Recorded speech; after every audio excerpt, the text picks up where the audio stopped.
नमस्कार काका, कसे आहात? बरं, आमच्या रागिणी ताईच्या लग्नाला नक्की यायचं हं?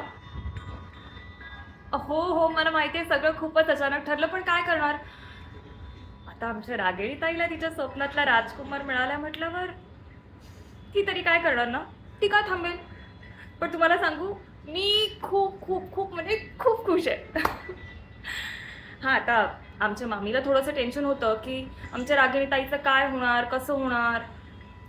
पण मला एक कळत नाही, आमच्या मामीला असं का वाटतं, की रागिणीताई सुंदर नाहीये?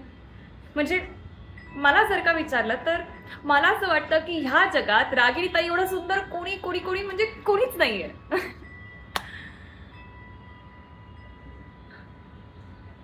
अगदी लहानपणापासूनच रागिणीताईने मला सख्ख्या बहिणीसारखं वाढवलं.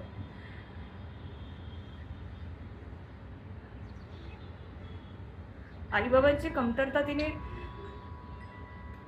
तिने कधीच जाणवू दिली नाही मला. मला काही लागलं, खुपलं, मी कुठे धडपडले, तर आधी त्रास तिला होतो. आणि आणि मामी समजा मला काही बोललीच, तर रागिणी ताई माझ्या पाठीशी नेहमी उभी असते. आता मला सांगा, जी स्वतःच्या आत्ते बहिणीवर एवढं प्रेम,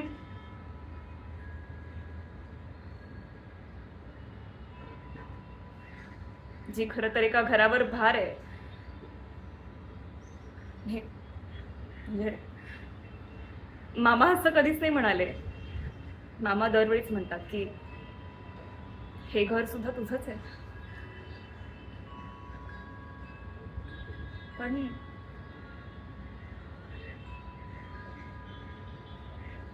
पण माझं असं कधीच काही नव्हतं. आई बाबा लहानपणीच गेले आणि हा पण मामा मात्र नेहमी सांगतात की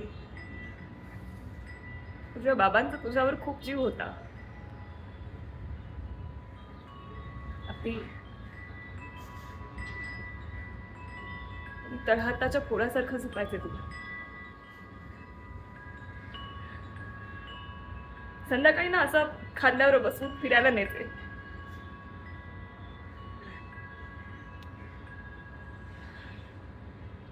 मला मला ना हे सगळं आटपाट नगरीतल्या गोष्टीसारखं वाटतं.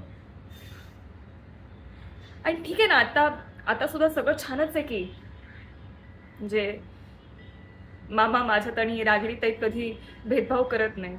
मला आपल्या मुलीसारखंच वागवतात. आणि मामी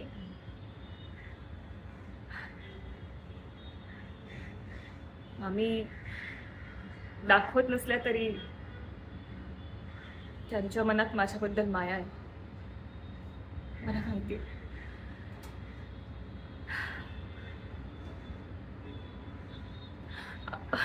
मी कुठे भरकटले. Sorry sorry.